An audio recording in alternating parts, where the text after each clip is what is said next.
Mesdames, Messieurs, bonjour et merci de nous rejoindre sur ce plateau spécial 8 mars. La journée internationale de la femme, également appelée journée internationale des droits de la femme, est célébrée chaque 8 mars.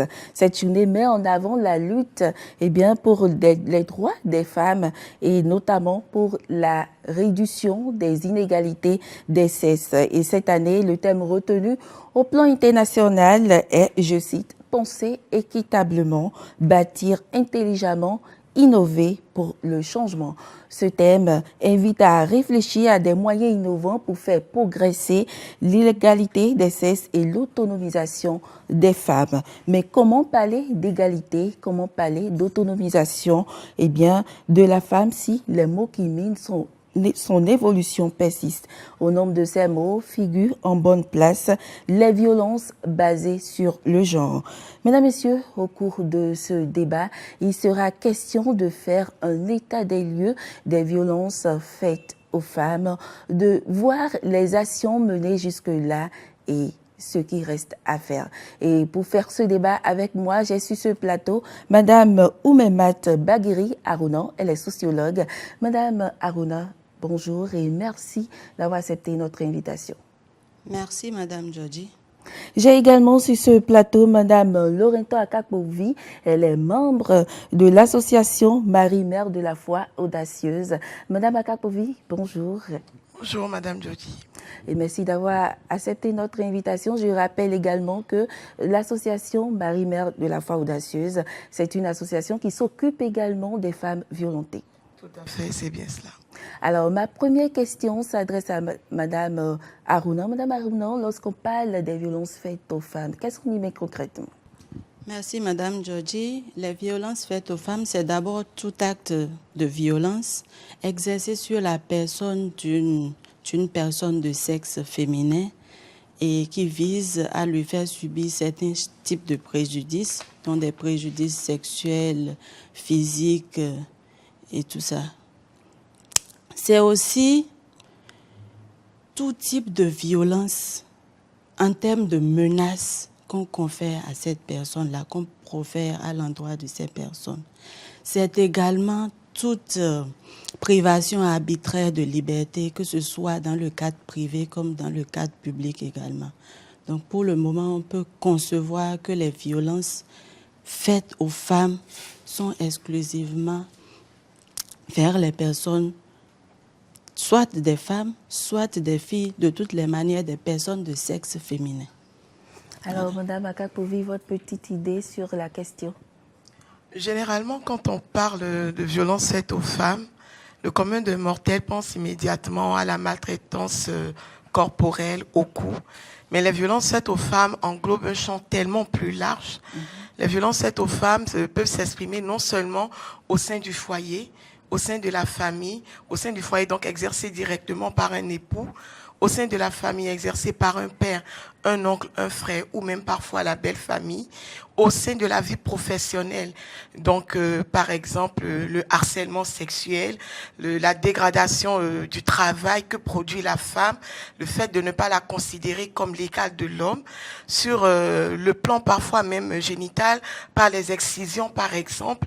Donc, c'est un champ qui est tellement large, un champ d'activité qui est tellement large.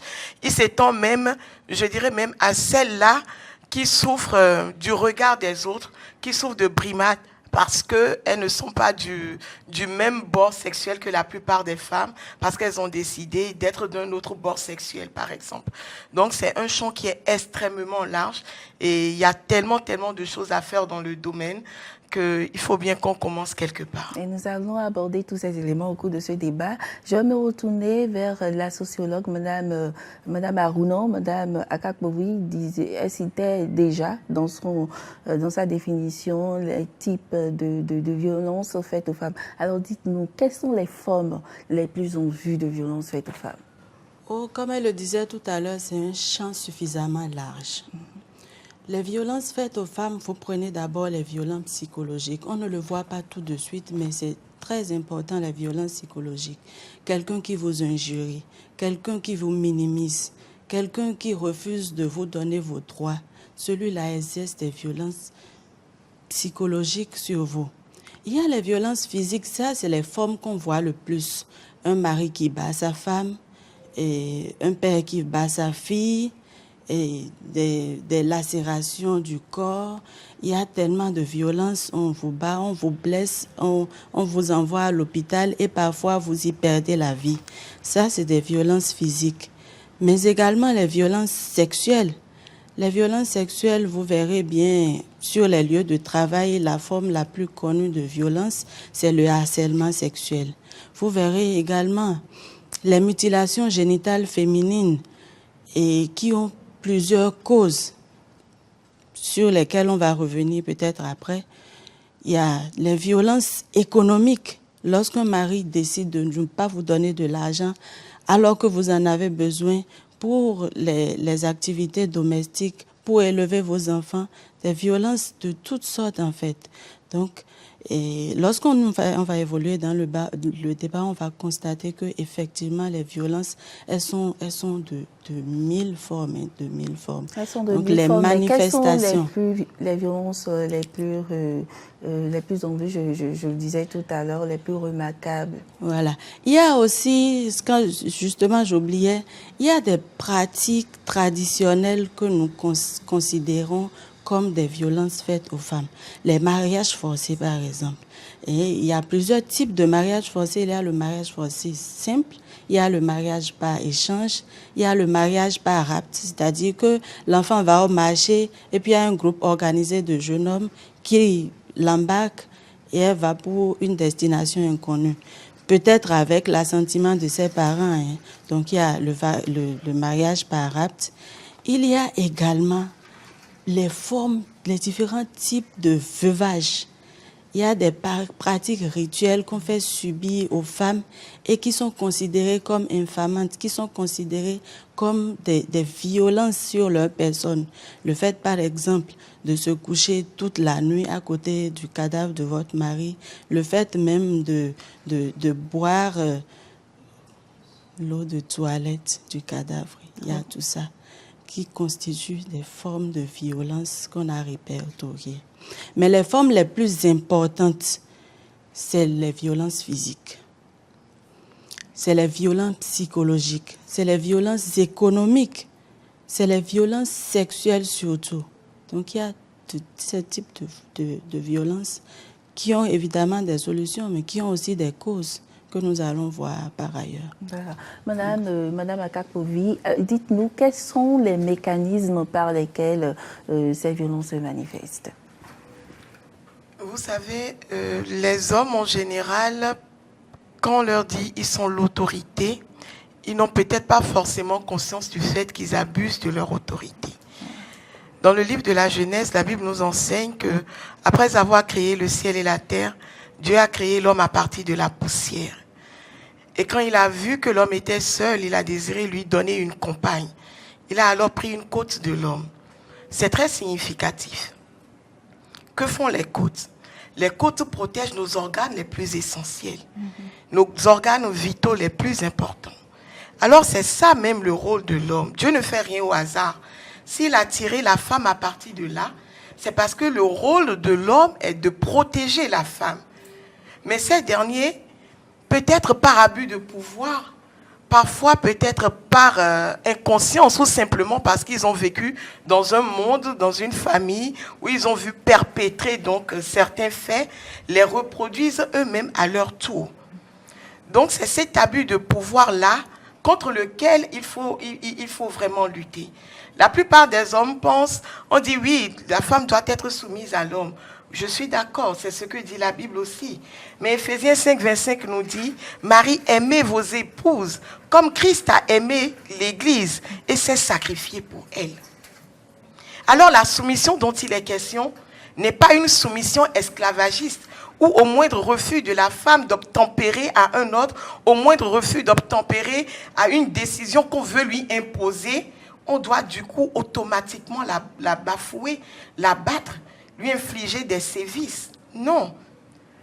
Le rôle de l'époux est celui de non seulement d'aimer, mais d'encadrer la femme pour permettre à cette dernière de s'émanciper de la manière la plus joyeuse possible au sein de son foyer. Et bien souvent, on a des pères qui, eux, pensent que oui, c'est mon enfant, pour l'éduquer, je dois utiliser le bâton. Oui, le bâton peut être éducatif à certains moments, mais l'abus du bâton, lui, n'est pas éducatif. Au contraire, il plonge la victime dans une certaine psychose qui entraîne vraiment la dégradation de son image d'elle-même, de sa dignité en tant qu'être humain. Il y a la société parfois, comme le disait madame, dans nos cultures, qui oblige les hommes à se couler dans un moule. Parce qu'on dit, voilà, chez nous, c'est comme ça se passe et pas autrement. Donc, il y a tellement d'idées préconçues contre lesquelles nous devons nous battre, nos autres femmes, contre lesquelles les hommes eux-mêmes doivent comprendre qu'il faut qu'ils se lèvent aujourd'hui, qu'il ne faut plus qu'ils agissent comme nos arrière-grands-pères ou nos ancêtres agissaient. Le monde évolue et aujourd'hui, il faut que chacun puisse évoluer avec son monde. Le monde évolue, Madame Aruna, le monde évolue. Madame Akakpovi a cité tout à l'heure les pesanteurs sociaux. Je vous remercie par rapport à cette question de pesanteur-là, mais il faut aller un peu au-delà ou en deçà pour voir les sous-bassements, ce qui ne va pas en réalité. On ne peut pas dire ce qui ne va pas, mais c'est les fondements de notre société. Vous prenez la société, elle est fondée exclusivement sur les représentations sociales. Alors, qu'est-ce que c'est que les représentations sociales? C'est toutes les conceptions que se fait dans notre tête et qui guident nos actions, qui font de nous ce que nous sommes, ce que nous faisons. Et alors, dans la plupart de nos sociétés, ici au Bénin, en tout cas là où nous sommes, c'est que la femme, elle a une certaine position sociale. Et avec cette position sociale, elle joue des rôles, elle a un statut. Cette position sociale-là, vous penserez a priori qu'elle la relègue au second plan parce qu'on vous dira dans la société font que la femme, elle est une Kwesi et que l'homme est un Glegbenou. Cela veut dire quoi? En termes de soumission, tel que madame le disait tout à l'heure, c'est elle qui reste en arrière-plan et puis les hommes, ils vont au-devant. Mais est-ce que vous ne pensez pas, en tant que sociologue, que ce principe-là est mal interprété? C'est pourquoi nous avons c'est la raison de la manifestation, j'allais dire, de ce phénomène-là, la violence, sinon les violences faites aux femmes. La manifestation de cette conception-là qui veut que la femme soit en arrière-plan n'est pas forcément celle-là qui vous autorise à la maltraiter. Hein. Oui, je veux dire, lorsqu'on dit sous nous ici, est-ce que ces principes-là, ces concepts-là, c'est parce qu'ils ne sont pas mal interprétés qu'aujourd'hui on a de ces cas? Quelque part. Vous savez que notre société est une société aussi qui est basée sur le phallus. Osons le dire, le phallus, c'est que la société est phallocratique. Lorsque vous voyez, par exemple, au-devant d'un village ou d'une concession, l'homme représenté comme le legba qui brandit son phallus, c'est-à-dire que c'est des formes, en fait, de légitimation de la domination masculine. Parce que il faut bien que l'on ne considère pas la femme comme un élément ex nihilo, mais en rapport avec l'homme, avec qui elle vit. Donc, il y a ces formes-là de domination masculine qui sont légitimées, mais qui ne légitiment pas la violence faite aux femmes. L'homme se sent puissant, l'homme se sent fort, l'homme se sent, voilà, le maître. Mais ce n'est pas pour autant qu'il faut exercer des violences sur la femme. Les pratiques de violence faites aux femmes sont des pratiques, en fait, non seulement qui dévalorisent tout ce que nous avons d'intrinsèque dans notre société, mais qui également font vraiment subir des choses inimaginables à l'être qu'on pense vulnérable, à l'être qu'on pense faible, qui est la femme. Alors, chères dames, je vous invite à suivre cet élément. C'est le procureur de la République, Mario Elom Metonou. Il fait le bilan des cas de dénonciation des violences faites aux femmes reçues par le paquet. Alors, les dernières études sur la question ne sont guère illusantes. Elles font état de ce que 69% des femmes aujourd'hui continuent d'être victimes de violences au Bénin. Rien que pour la journée du lundi dernier, je viens de parler du lundi 26 novembre 2018, le parquet de Cotonou a reçu 14 plaintes, 14 procédures relatives à des questions de violence faites aux femmes.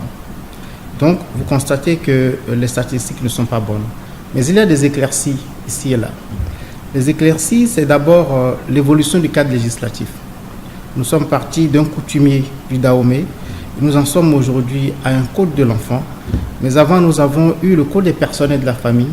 Nous avons eu un test qui réprime, qui prévient et réprime les violences à l'égard des femmes. Je passe sous silence le code pénal. Je passe sous silence également le test qui réprime le harcèlement en République du Bénin. Les éclaircies, c'est ensuite la mise en place de cadres institutionnels. C'est-à-dire qu'il y a au plan national une politique qui prévient et prend en charge les violences faites aux femmes. Vous vous rendrez compte qu'au niveau communal, il y a des structures décentralisées, des centres d'écoute qui accueillent et qui accompagnent les femmes qui sont victimes de violences faites aux femmes. Les éclaircies, c'est également l'augmentation du degré de judiciarité des femmes. Les femmes, désormais, saisissent un peu plus le tribunal lorsqu'elles sont en présence de cas de violence qui leur sont faites. Vous rendez-vous compte que désormais, les femmes savent que lorsqu'elles sont en face d'une privation d'aliments, lorsqu'elles sont en face d'un abandon de famille, lorsque le mari refuse de payer la scolarité des enfants, qu'elles peuvent saisir le tribunal, qu'elles peuvent saisir le procureur de la République. Donc désormais, un abandon de famille, ce n'est plus une affaire que de la famille. Désormais, des coups à l'intérieur du foyer, ce n'est plus une question de famille.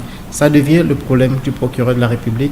Alors, nous sommes de retour sur ce plateau. Madame Aruna, vous avez suivi le procureur. Il a fait un peu le bilan des cas de dénonciation reçus au niveau du paquet. Il a même dit dans son élément qu'aujourd'hui, en termes de statistiques, 69% des femmes sont victimes de violences faites aux femmes. En tant que sociologue, quelle impression vous avez suite à ces chiffres donnés par le procureur de la République?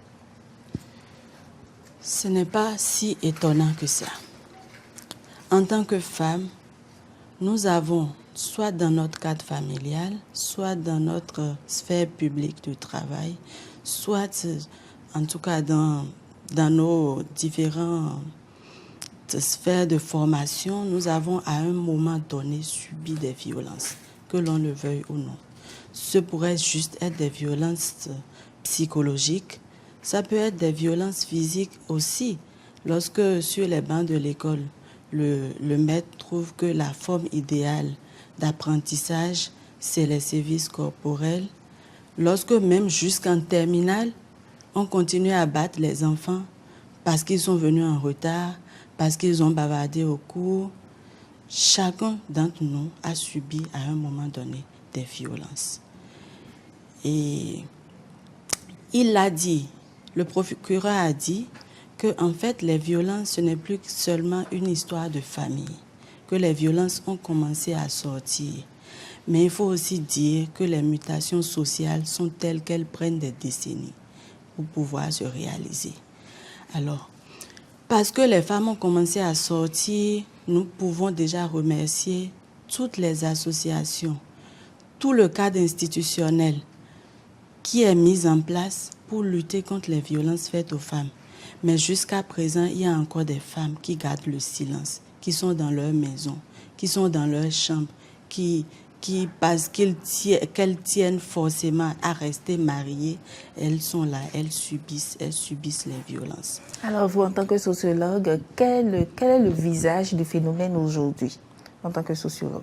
Le visage du phénomène de violence faite aux femmes, je ne voudrais pas faire un jugement de valeur par rapport à cela, pour dire voilà, c'est alarmant. Mais ce qui est sûr, avec les travaux que nous sommes en train de diriger dans nos différents laboratoires, au niveau des mémoires de licence, de master, même des thèses de doctorat que nos professeurs encadrent, il est un fait certain que les statistiques ne sont pas en train de regresser comme on le voudrait. Voilà. Et lorsque vous êtes en contact avec la société, effectivement, que vous allez toujours sur le terrain, que vous faites des études qui vont dans le sens d'aller vérifier comment est-ce que les choses se passent de ce côté-là, vous vous rendez compte que oui, il y a encore des femmes qui osent vous parler, même si elles ne vont pas dans les instances normales d'écoute, dans les instances où elles doivent quand même pouvoir porter plainte contre ceux-là qui les oppriment. Les statistiques sont là, les statistiques sont parlantes. Effectivement, les violences n'ont pas aussi reculé qu'on le penserait. Les violences n'ont pas aussi reculé. Et puis, vous savez, dans chacun de nos quartiers, vous verrez, lorsque vous êtes en contact avec la population, comment est-ce que telle femme a été battue la nuit dernière pendant que les voisins ne pouvaient rien faire. Telle femme était en train de crier. Voilà un homme qui ramasse tous les effets de sa femme, qui les jette dehors. Et puis, la journée d'après, il les rentre également. Et puis, le cercle vicieux recommence. Et vous verrez bien, une femme qu'on déshabille de la tête aux pieds et qu'on sort de la chambre comme ça, c'est assez humiliant. Il y a de ces genres de violences-là qui se passent jusqu'aujourd'hui. Ce que je dis, je l'ai vécu. Et c'est des observations quotidiennes. Les femmes, elles ne sont pas encore totalement sorties de leur silence. Elles sont encore en train de subir. Et comme je le dis, je ne fais pas de jugement de valeur, mais c'est des faits que je suis en train de vous rapporter. Voilà, Madame Akak-Bouvi, vous travaillez avec ces femmes-là.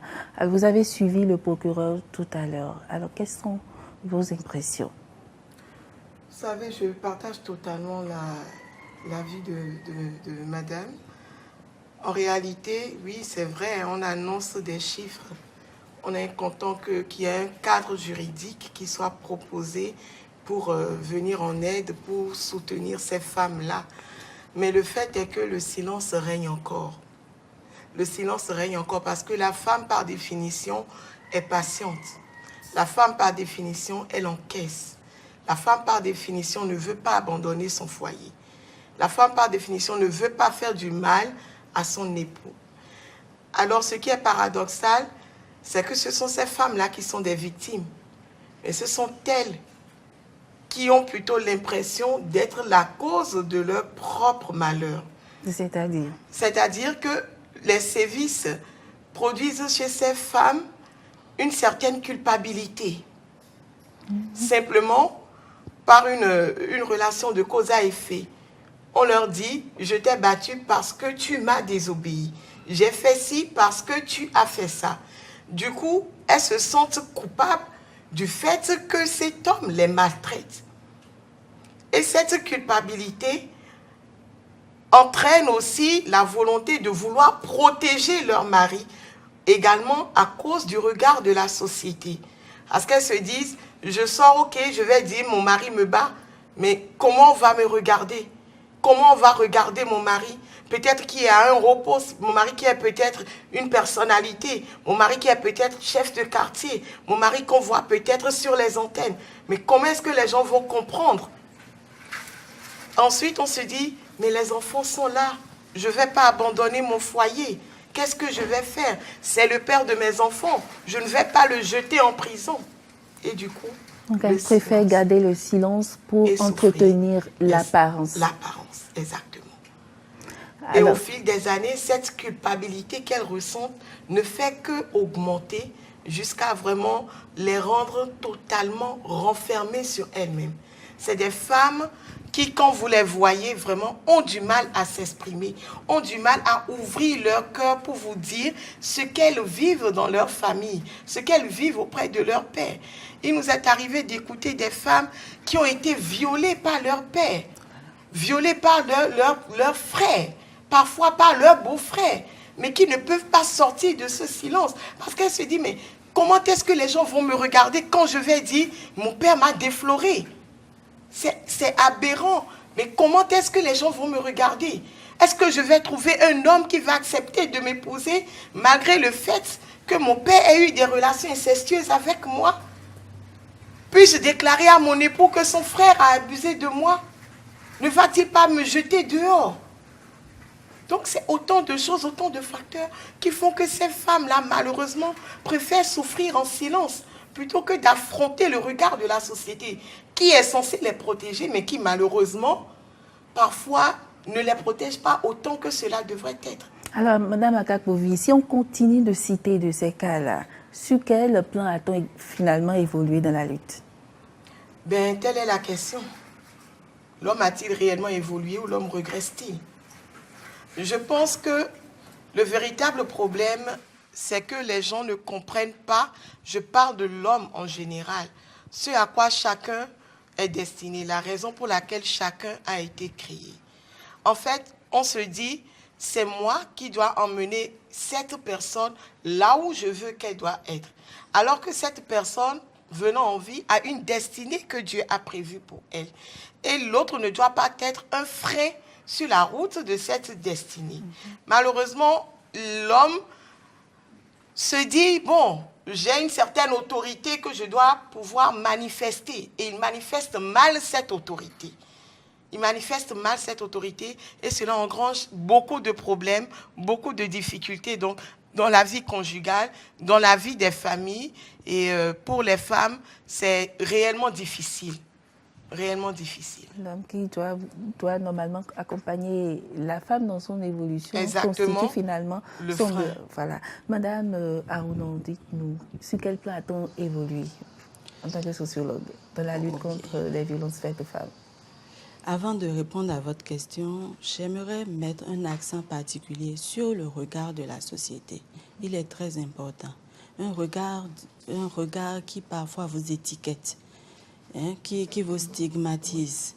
Lorsque vous en arrivez à vous extérioriser, vous savez que vous avez des conséquences que vous devez forcément gérer. Lorsque vous allez porter plainte contre votre mari, sachez que vous avez déjà quelque part où crècher provisoirement.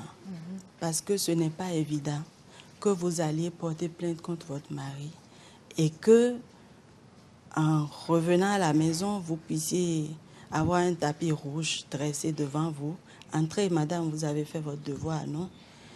Cela veut dire quoi? Cela veut dire que une femme qui ose porter plainte, une femme qui ose s'extérioriser, a déjà pris toutes les dispositions pour faire face aux conséquences qui vont advenir. Parce que l'étiquetage de la société, il est là, il est patent. Voilà. Donc, du point de vue économique, une femme qui ose s'extérioriser, elle est déjà autonome. Donc, lorsque nous parlons de violences faites aux femmes et lorsque nous voulons parler aussi de résilience face à ces violences, il faut savoir que la femme doit quand même être autonome pour pouvoir prendre un certain nombre de décisions. C'est important. Maintenant, pour revenir à votre question, qui voudrait savoir en quoi nous avons évolué. Nous avons évolué sur plusieurs plans. D'abord, tel que le procureur le disait tout à l'heure, voilà un pays dans lequel nous sommes et qui, du point de vue de l'arsenal juridique, a vraiment évolué et est en avance sur beaucoup de pays. Vous avez, nous avons quitté très loin, nous venons de très loin. Nous venons d'un coutumier du Dahomey qui finalement a été révisé. On a eu le Code des personnes et de la famille, on a eu la loi sur les violences faites aux femmes. Nous avons eu même des tests par rapport, voilà, le Code de l'enfant, les tests qui interdisent le trafic des enfants, le trafic des êtres humains, ainsi de suite. Donc nous avons tout cet arsenal juridique-là déjà. C'est important. Et nous pouvons dire également que les organisations de la société civile qui luttent en faveur, et Madame fait partie d'une de ces organisations-là en faveur du bien-être de la femme, sont en train de se multiplier et sont en train de faire de petits pas qui finalement deviendront de grands pas. J'en ai pour preuve les mutilations génitales féminines. C'est des pratiques, quoi qu'on le dise, subsistent, mais qui ont quand même connu un certain déclin. Actuellement, je pense que nous sommes à 17% pour toute la population. Ça vient tout doucement. Un jour, certainement, on y parviendra. On parviendra à faire éradiquer ce mal-là de violence génitale féminine. Il faut dire que ces violences-là, en fait, ont des conséquences très lourdes du point de vue de la santé de la femme. Et ces conséquences peuvent aller jusqu'à la perte de la vie de la femme. Mais si des résultats ont été atteints de ce point de vue-là, il faut le dire également. L'une des violences également qui sont faites à la gente féminine, c'est de ne pas les scolariser. Aujourd'hui, dans certaines écoles privées, vous verrez qu'il y a même plus de filles que de garçons dans les classes. Ça veut dire quoi? Ça veut dire que quelque chose est en train de se faire. Ce n'est pas dans tous les domaines, certes, mais dans certains domaines, effectivement, de petits pas sont en train d'être posés pour devenir finalement de grands pas. C'est vrai que les violences physiques persistent, que les violences psychologiques persistent, que les violences sexuelles persistent.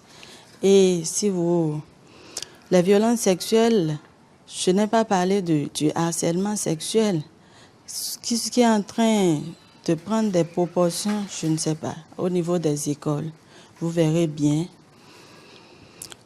que les jeunes filles continuent à être objets de grossesse précoce.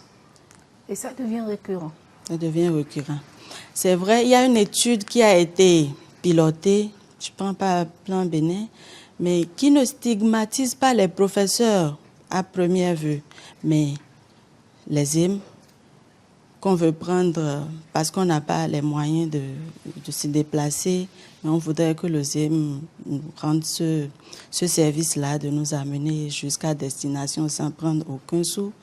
Mais il n'y a jamais de don sans contre-don, comme le disait Mousse. Donc, lorsque une fois, deux fois, il vous prend, les prochaines fois, il vous demandera quelque chose en échange.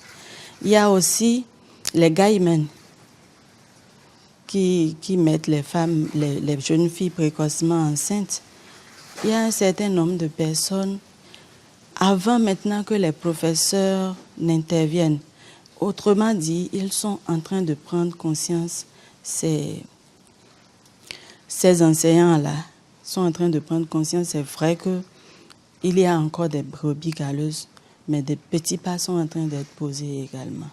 Bon, à la suite, on pourra toujours revenir pour vous donner des exemples de ce que nous avons vécu à travers les recherches que nous avons effectuées. Voilà, oui. Madame Akapovi, voilà, il y a des actions qui sont menées, qui ont porté quand même des fruits. Alors, quels sont les facteurs de résistance? Les facteurs de résistance, je dirais que c'est le genre humain. Il n'y aurait pas de définition plus complète que celle-là. Pourquoi est-ce que ces sévices-là continuent? Pourquoi est-ce que ces femmes n'arrivent toujours pas à dénoncer? Comme je vous le disais tout à l'heure, c'est tout le canevas de la société. C'est la personnalité même de la personne qui veut, oui, protéger. Et c'est la personnalité de celui qui, étant habitué à infliger ces sévices, ne se voit pas vivre autrement. Pourquoi est-ce que ça continue? Parce qu'on ne dénonce pas assez. C'est vrai qu'il y a beaucoup d'actions qui sont en cours actuellement. Il y a beaucoup d'associations, il y a le cadre juridique qui accompagne, mais il n'y en a pas encore assez. Il faut introduire dans les écoles vraiment cette notion de comment je vais dire, de sauvegarde de la dignité de la femme. Parce que la femme est toujours perçue comme le sexe faible. Et cette image en elle-même, Il faut détruire cette image, en fait. pousse les hommes, en fait, à abuser de leur autorité. Il faut que les femmes, les jeunes filles comprennent aujourd'hui qu'elles sont des femmes fortes. Justement, j'allais poser la question. Est-ce que vous ne pensez pas que les femmes également, elles en sont pour quelque chose? Dans les sévices qu'on Violence, leur oui. inflige. Est-ce qu'elles ne participent pas à l'évolution? La seule au manière fait que- qu'elles ont de participer, c'est de ne pas dénoncer. Mais autrement, pour rien au monde, rien ne saurait justifier Vous qu'on pensez puisse de- infliger des sévices à un être humain. Rien Ça, ne saurait justifier qu'on mutile une jeune fille. Rien ne saurait justifier qu'on donne une veuve à son beau-frère en épouse. Rien ne saurait justifier qu'on viole quelqu'un. Rien ne saurait justifier qu'on tabasse quelqu'un jusqu'à ce que mort s'ensuive, jusqu'à ce que des côtes soient fracturées, jusqu'à ce que la personne perde la vue, jusqu'à ce qu'il y ait des commotions cérébrales. Rien ne saurait justifier ces actes. Quel que soit l'acte que la femme ou la jeune fille aurait pu commettre, qui va susciter la colère chez l'homme, il doit pouvoir se maîtriser. Il doit pouvoir se maîtriser. Au besoin qu'il sorte de la maison, qu'il aille se calmer et qu'il revienne. Avoir une bonne discussion avec son épouse, mais rien ne saurait justifier qu'il porte la main sur sa femme ou sur son enfant. Merci, Mme Akakovi, Mme Marounon. Qu'est-ce qui bloque? Qu'est-ce qui fait qu'on n'arrive pas à vraiment définitivement bannir ce phénomène-là de notre société? Merci. Je vais parler de façon moins passionnée pour dire que ce que Madame dit est vrai, mais que rien ne sera justifié, mais il y a des fonctions sociales de chaque phénomène. Lorsque vous prenez par exemple les mutilations génitales féminines, c'est vrai, c'est pas concevable qu'on puisse enlever quelque chose que le bon Dieu a envoyé et qui a une fonction dans notre corps. Lorsqu'on fait la circoncision des hommes, on ne dit pas que l'homme a été violenté parce qu'en réalité, le prépuce, je ne sais pas à quoi ça sert. Par contre, les organes qu'on enlève à la femme ont des fonctions. D'abord sur la santé de la reproduction, sur la santé de la personne en tant qu'être vivant, en tant qu'être humain tout court. Ça a des fonctions. Mais la société dit quoi? La société dit quoi par rapport aux violences concernant les mutilations génitales féminines? C'est que les hommes, et si je reviens toujours à ce pouvoir phallocratique-là, les hommes pensent que lorsqu'on mutile génitalement une femme, et c'est toute la société qui le pensait à une époque donnée, que la femme, cette femme-là, pourrait rester fidèle au foyer. Que cette femme-là, enfin, cela retarde quand même l'âge du premier rapport sexuel, que ça fidélise la femme au foyer. Voilà les fonctions de l'excision, par exemple, une mutilation génitale que nous connaissons le plus, ce que nous connaissons le plus. Je posais tout à l'heure la question à Mme Akakovi, peut-être que je n'ai pas été peut-être explicite, Oui. mais quand je dis, est-ce que vous ne pensez pas que les femmes également en sont pour quelque chose? Lorsqu'on parle de mutilation génitale, généralement, ce sont les femmes qui le font. Oui, les femmes pratiquent la mutilation génitale féminine parce qu'elles ne sont pas en dehors de la société dans laquelle elles sont. C'est la société qui explique la fonction sociale de l'excision, par exemple, qui dit que l'excision, ça permet à la femme d'être docile, d'être fidèle au foyer. Voilà. Également, c'est la femme effectivement qui pratique l'excision, c'est-à-dire c'est elle qui va couper ce qui ne devrait pas être. Mais cette femme-là, elle vit de quoi? Si ce n'est que de ça. Donc, les politiques, les différentes stratégies qui sont en train d'être développées visent à autonomiser ces femmes exciseuses-là. Lorsque vous enlevez le pain à quelqu'un, il faut que vous le remplaciez. Vous voyez? Donc, effectivement, c'est vrai que ce sont les femmes qui pratiquent cela, mais voulez-vous que ce soit des hommes qui le fassent? Non, c'est les femmes qui s'en occupent. C'est cela, c'est leur gagne-pain. Et il faut le leur remplacer. Ça, c'est par rapport aux mutilations génitales féminines. Mais également, il y a les harcèlements sexuels qui subsistent. Effectivement, les femmes sont des victimes, certes, mais parfois, ce sont elles qui sont des bourreaux également. Donc, c'est à voir dans les deux sens. Maintenant, vous demandez ce qui bloque. Voilà. Ce qui bloque est difficile parce que c'est des changements profonds de notre société que cela appelle. Voilà le phénomène c'est un peu comme le levirat aussi. Le levirat, c'est-à-dire que le monsieur, il meurt, mais on prend sa femme, on la remet à son frère. Pourquoi? Ce n'est pas forcément parce que, bon, dans la famille, il y a des gens qui ne peuvent pas trouver d'autres femmes ailleurs. Mais on suppose qu'avec le levirat, on garderait cette femme-là au sein de la famille. Puisque cette femme-là, justement, on l'a à un moment doté. Elle fait partie intégrante de la famille maintenant. Donc, on ne saurait imaginer qu'après la mort de son mari, que celle-là quitte le domicile conjugal, le domicile familial, laissant l'éducation de ses enfants à d'autres personnes. Donc, le monsieur prend la femme juste peut-être pour veiller à l'éducation des enfants. Ça a quand même une fonction sociale. Certes, mais il faut dire que de nos jours, le phénomène est en train d'être dépravé. Il y a même des beaux-frères qui vont jusqu'à tuer leurs frères pour prendre leurs épouses. Il y a tout ça qui se passe. C'est des phénomènes sociétaux. Voilà, madame. Il y a des choses qui bloquent, effectivement. Madame Kakpovi a parlé tout à l'heure de la dénonciation. Il y a un véritable manque de dénonciation. Madame Kakpovi, dites-nous pourquoi les femmes n'ont pas l'audace de dénoncer. D'abord, je dirais que, vous voyez, au nom de la coutume, au nom de la culture, il y a beaucoup de crimes qui sont commis. Et donc, le regard que les gens posent sur vous est un véritable problème auquel les femmes n'arrivent pas encore à faire face. Ensuite, Madame a parlé tout à l'heure, elle a parlé de l'autonomie de ces femmes. Voilà. Aujourd'hui encore, il y a beaucoup de femmes qui sont des femmes au foyer. Oui. Qui sont soumises, non pas que le fait qu'elles soient au foyer, elles ne fournissent pas un travail. Parce qu'avec tout le ménage et l'éducation, les travaux domestiques et j'en passe, elles font quand même un travail qui, lui, n'est pas rétribué.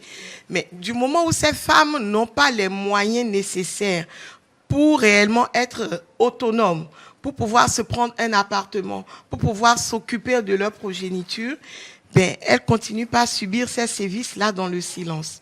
Le deuxième facteur est aussi le regard de leur propre famille. Indépendamment du regard de la société qui est déjà un regard plus ou moins lointain, c'est le regard de leur propre famille qui parfois ne les soutiennent pas. Leur propre famille qui est encore accrochée aux traditions et qui diront « tu m'as honni ».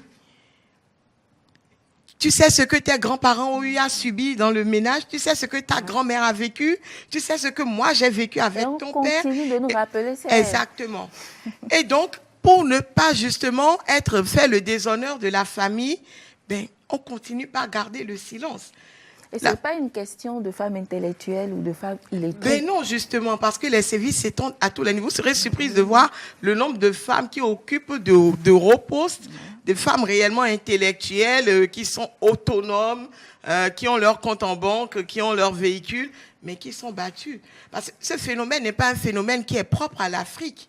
C'est un phénomène qui il est mondial. C'est vrai qu'il y a des particularités inhérente au continent à cause de nos traditions, à cause de nos cultures, mais le problème des sévices infligés aux femmes, c'est un problème qui est mondial et ça se situe à tous les niveaux sans exception. Donc, les femmes doivent vraiment prendre le courage de se dire il faut y mettre un terme. Mais pour y mettre un terme, il faut plusieurs conditions. Il faut qu'elles puissent être autonomes, qu'elles puissent avoir le secours, l'assistance de leur famille, ne serait-ce que même qu'en attendant de devenir autonomes, qu'elles puissent avoir une sœur, un père, une mère qui est en mesure de leur tendre la main, en mesure de leur dire « Viens passer quelques jours à la maison », le temps qu'on puisse voir.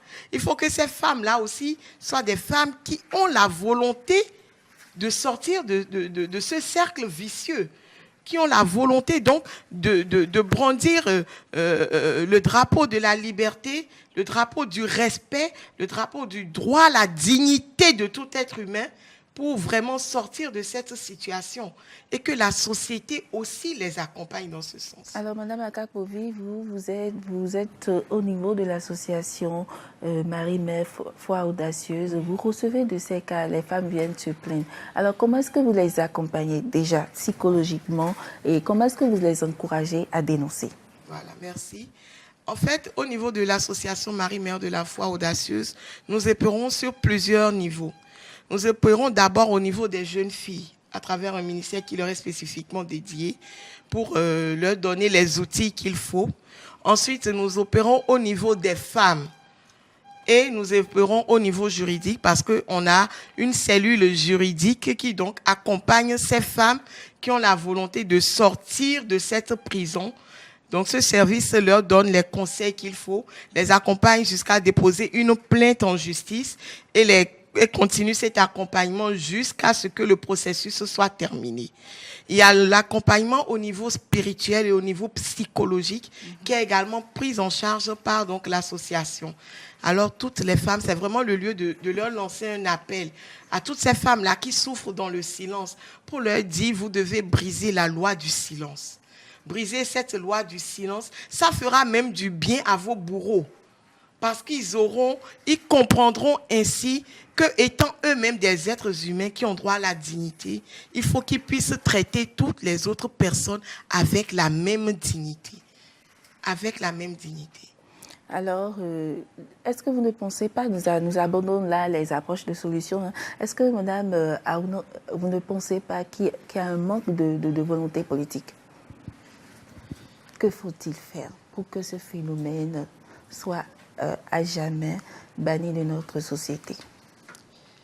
Alors, je vous remercie, mais je ne parlerai pas de la volonté politique parce que nous pensons que cette volonté-là existe. Il y a tout le cadre juridique qui est là. Il y a le cadre institutionnel, toutes les structures qui ont été mises en place et qui viennent en appui au ministère des Affaires sociales. Les CPS sont là, les centres de promotion sociale sont là. Et les centres d'écoute. Ces centres-là sont situés sur tout le territoire national. Alors, je sais qu'il y a des centres d'écoute qui ont été mis sur pied au niveau du littoral, au niveau du Zou et dans le Borgou également. Donc, il y a 3 centres actuellement. Je pense Cotonou, il y a Goro et il y a Parakou. C'est déjà un pas important parce que cette lutte-là nécessite aussi des moyens sérieux, des moyens importants. Mais on ne peut pas dire qu'il n'y a pas la volonté politique. La volonté politique, moi, je pense qu'elle est là. Il faut plutôt la renforcer. Mais il faut lutter surtout contre l'impunité. Lorsque vous avez commis un crime, il faut que vous en répondiez. Même si ce n'est pas des peines privatives de liberté, il faut quand même que ces bourreaux-là puissent à un moment donné payer.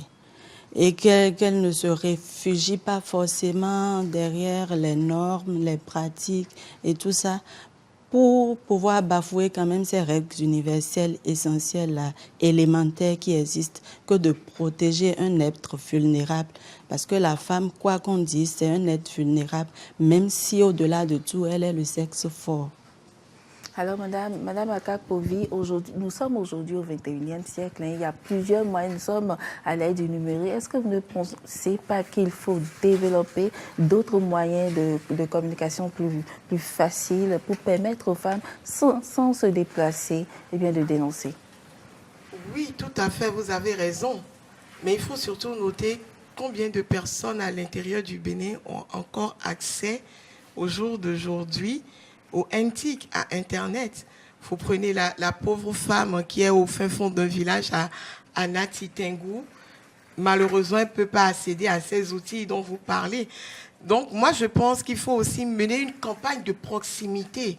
C'est bien qu'il y ait des centres, des cellules CPS, comme disait madame, qui soient créées, mais il faut les multiplier. Parce que tant que tu n'es pas proche de la personne, il est difficile dans ces cas-là pour une femme qui a subi ces sévices de crier sur tous les toits. Ben oui, je subis quelque chose qui me tue en moi-même.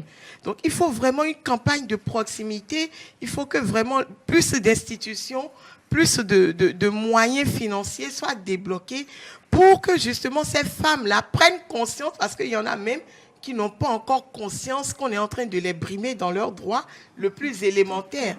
Parce que tout ce qu'elles ont toujours connu, c'est ça. Donc, pour elles, c'est la norme, c'est la normalité.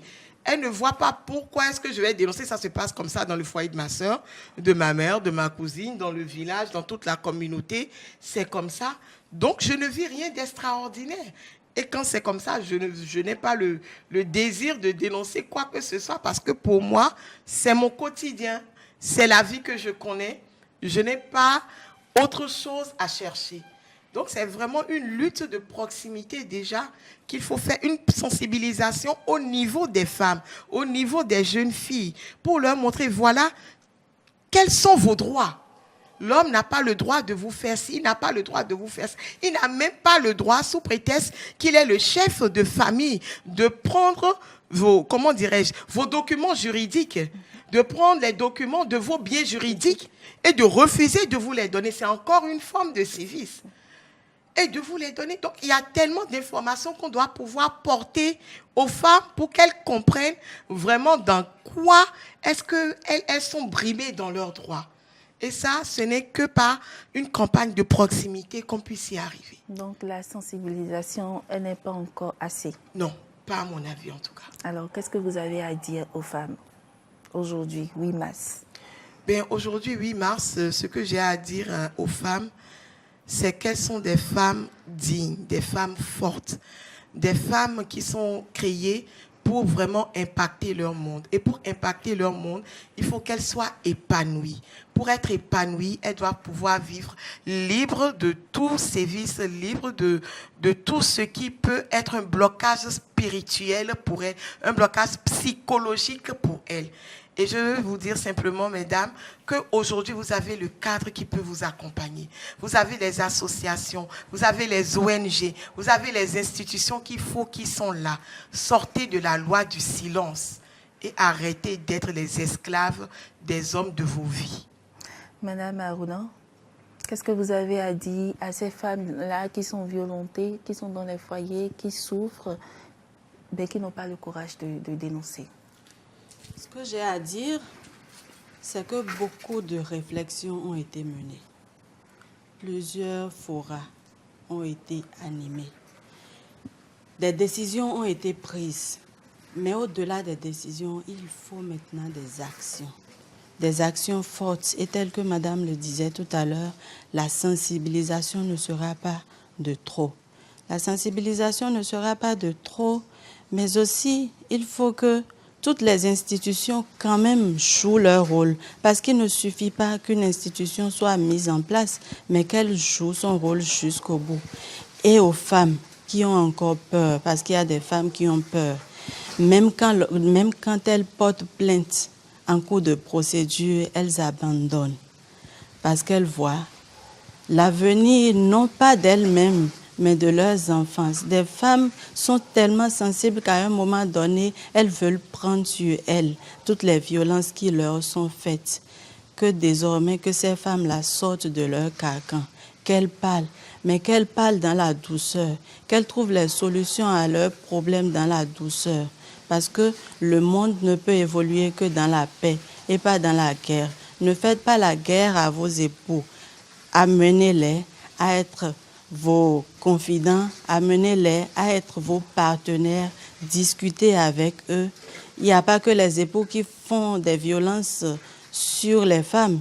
Il y a bien d'autres personnes qui sont perverses et que la société doit pouvoir amener à se corriger en les autonomisant, en donnant quand même l'opportunité à ces personnes-là de pouvoir quand même être autonomes, de pouvoir jouir de tout ce dont un citoyen peut jouir. Donc, ce que j'ai à dire aux femmes, c'est ce que j'ai à dire à toute la société, c'est de prendre leur destin en main et que vive le 8 mars. Alors, vive le 8 mars. Mesdames, Messieurs, nous sommes au thème de cette émission spéciale 8 mars, Journée internationale de la femme. Journée internationale de la femme, c'est une occasion pour toutes les femmes de se réjouir, d'être fières, d'être une femme, mais dans des foyers, dans des entreprises, il existe des femmes qui souffrent, des femmes qui pleurent, des femmes qui sont violentées, mais qui n'ont pas le courage de dénoncer ces actes-là.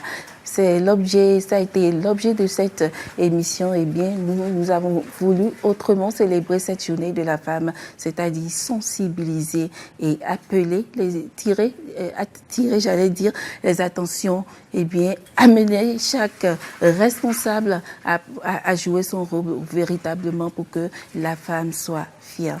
Mesdames, Messieurs, merci de nous avoir suivis. Cette émission a été possible grâce à l'hôtel Gibson, César Pakpa, Cathy et Jacques, et à toute l'équipe technique de Eden TV, et Fréjus Fianci à la caméra, Romaric Devauchy, Fiac Voiton, au son Didier Guédou, Mac Doibé et à la réalisation Igor Moutondi. Merci de nous avoir suivis et bonne fête à toutes les femmes.